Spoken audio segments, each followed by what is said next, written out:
my name is Kelsley Nicole and thank you so much for stopping back by my channel. Today is the last episode for Life for Less. Thank you so much for rocking with me. I hope that I was able to share like some stuff that was able to speak to wherever you are at in your budget, your finances right now. If you're interested, the entire series is listed in my description box below. You can watch from start to finish. But before we get into today, oh man, my wig's moving around. Please ignore my wig for the duration of this video. It clearly didn't want to cooperate today. I just wanted to ask if this series really helped you and you're kind of interested in seeing more series here on my channel, please let me know in the comments below. You could just type series. You don't have to know what you want to hear about and I'll brainstorm and do all the hard work. For today's episode, I wanted to talk about budgeting overall. I like to do this, it's a new year, I like to do this at the beginning of each year because I've found over the years it's really helped me get my finances in order and kind of hit the goals that I set for myself with my income and my money. So, first tip I want to give you is it's so important to plan and budget at the beginning of every year. With this year, it's a little different, obviously, because of COVID. I like to say, okay, what are big purchases that I may need to make this year? Actually, I can do it. Last year, at the beginning, before COVID happened, I knew I wanted to take 3 or 4 trips. I knew I wanted to buy a new car, and I wanted to consolidate my loans or pay something off in the forms of like closing an account. I knew those were big, major financial things that I wanted to do. So I mapped out my money. I calculated like, okay, how much income do I bring in? How much am I going to need to save by this date to be able to get the car by this date? Laying everything out in front of you is so helpful to see your money in a short-term kind of parameter, but also in long-term. It's like it's honestly the best thing ever, and you can do it via an app. I know that my banking app, Citibank, helps you see like how much you're spending weekly, and it also starts to calculate like what bills are coming up. But there's an app called, I think it's by Mint, it's like Intuit. I'll put it on the screen. That's also a really great app to just break down your finances and help you budget and plan. Or you can go the old-fashioned way and just use a good old Excel spreadsheet. That's what I do. That's what I did for a few years. And basically what I would do was, I knew I got paid every Friday, and I would just like lay out all my bills for the month, and I would see, okay, for this week, here's my paycheck. This paycheck, part of this paycheck is going to this, and that. How much am I gonna have left over? How much needs to go into savings? How much can I spend? So breaking it down that way really helped me not only see where I could budget and save more, but it also helped me just be a lot more conscious of what I was actually spending my money on. Because that's the thing too.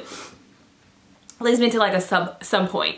I know that the boomer generation, and my best friend also who's not in the boomer generation, is a very big fan of cash. Like, always have cash on you, Kelsley. Always have cash on you, Kelsley. I'm like, Mom, I don't like carrying cash. I carry cash when I travel, but I really find that for me, it's easier and I'm more organized and responsible with my money when I use my card because I'm able to see what I'm spending money on. Cash is like water for me. It slips right through my hands. I don't even know what I spent it on. I don't even know how much I spend.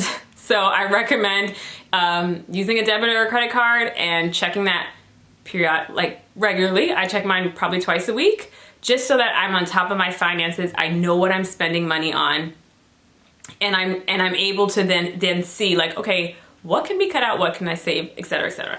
So my next point is setting goals. Again, like I said, going into 2020, I knew I needed to save for a car. I knew I wanted to pay this off. I knew I had to put this aside, all of those things. If you have goals, it makes it easier for you to stay on track with your finances because you're not just trying to budget for no reason. There's a reward at the end, you know? Like, I think we respond very well as human beings with I don't know what the first word is, and like reward. Kind of do the same thing when you're exercising. And having goals set, quarterly, weekly, monthly, whatever, really keeps you focused on what you need to do with your finances up until this point. Another thing that I do at the beginning of the year, I usually do this actually in December, is I look at what I spend my money on reoccurringly.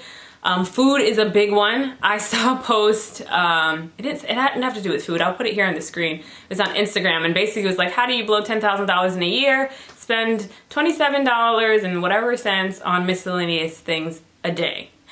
And usually that miscellaneous for me was food. Like, it's so easy to be like, oh, I'll just order something, like, or I'll go buy some food instead of going to the grocery store, however many times you need to in a month, stocking up on whatever you need, and then you don't put your money towards anything else. So definitely finding where you can reduce. I think eating out is the number one place that most of us can reduce, because in the long run, it is cheaper to just go to the grocery store and make your own food than buying it. Another thing that I notice, like, that I do, and it's a running document that I have on my computer, is my subscriptions.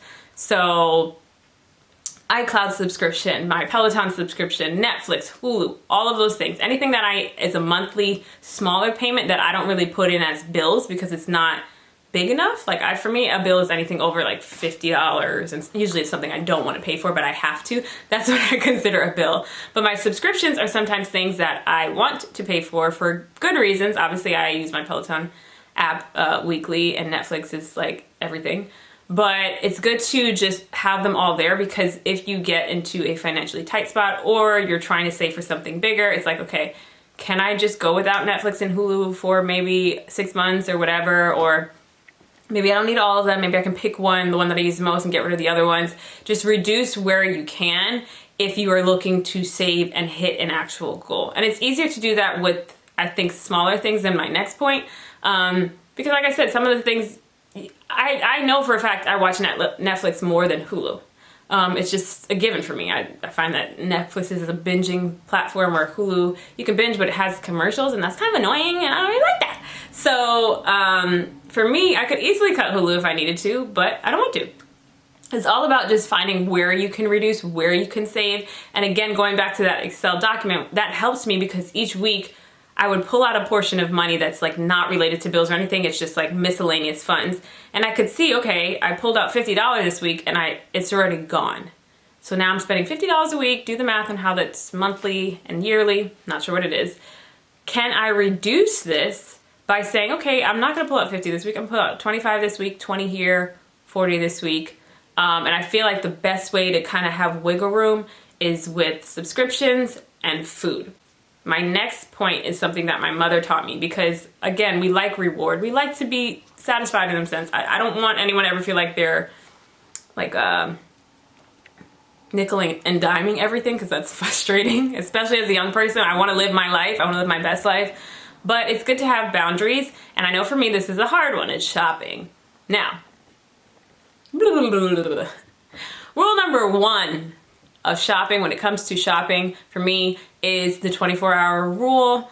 When I'm in the store or even online, I'm like, just wait 24 hours, sis. If you're still thinking about this, then get it. Because a lot of times, impulse buying is what hurts us in the long run, because it's just continuous impulse buying. This adds up.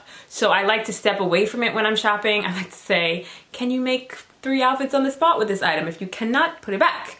Just so that I can control my spending habits when it comes to shopping and still be able to purchase things. So my mom, like I said, back to my other point, my mom always told me that she would set aside like $50 a week out of her paycheck for shopping or whatever. It was just something fun for her. It wasn't a bill, it wasn't food. Like, this is something that I just want to do. I want to get my nails done. I want to get my hair done, whatever, but have a set amount. Don't just let it be, I'm gonna just spend whatever because I know the money is there in my bank account because I'm balling like that.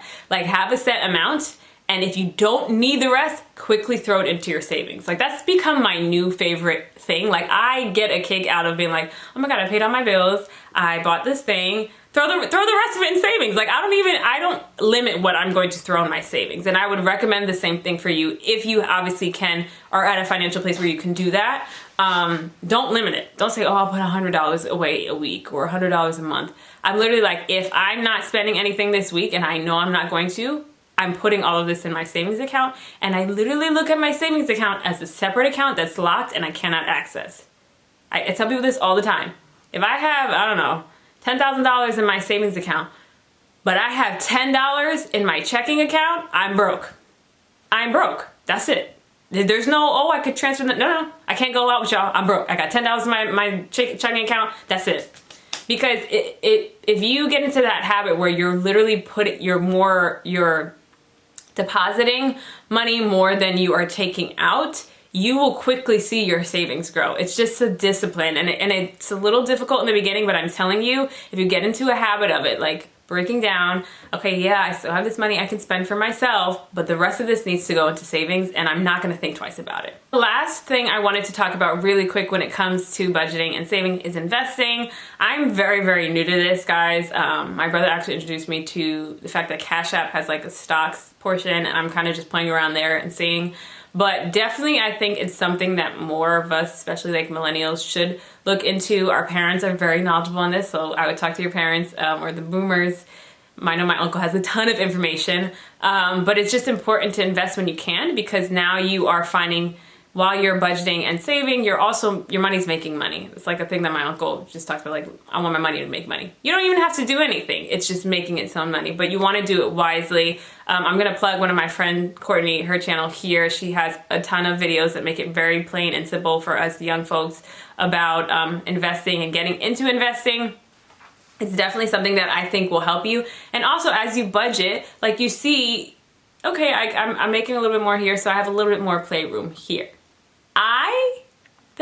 This is something, I'm weird, what I like to do, ended up getting a promotion, thank God, I'm so grateful for it, in September, and I had already budgeted like what I needed to budget for the next 3 months because I just got a new car, and I did not adjust my plan. I was like, we're gonna act like we're making the same amount of money, and we're gonna put the rest in savings. You could go to that route. You could definitely do that if you're looking to have a certain amount saved. Or as you obviously make more money, you make more adjustments. Okay, all right, I could spend more money here, and I can buy this grocery instead of this grocery because I can afford it, and my budget has now expanded. Those are my last and final tips when it comes to budgeting and saving and investing for the Life for Less series. Thank you guys so much again. I've really enjoyed like reading your comments, your feedback. It's been great. This was something I wanted to just test out on my channel to see if people were interested, and I really enjoyed kind of just talking with y'all in the comments about this. So again, if you want to see another series here on my channel, all you have to do is just comment series below, and please be sure to give this video a thumbs up, subscribe if you are new here, and you'll see me in the next video.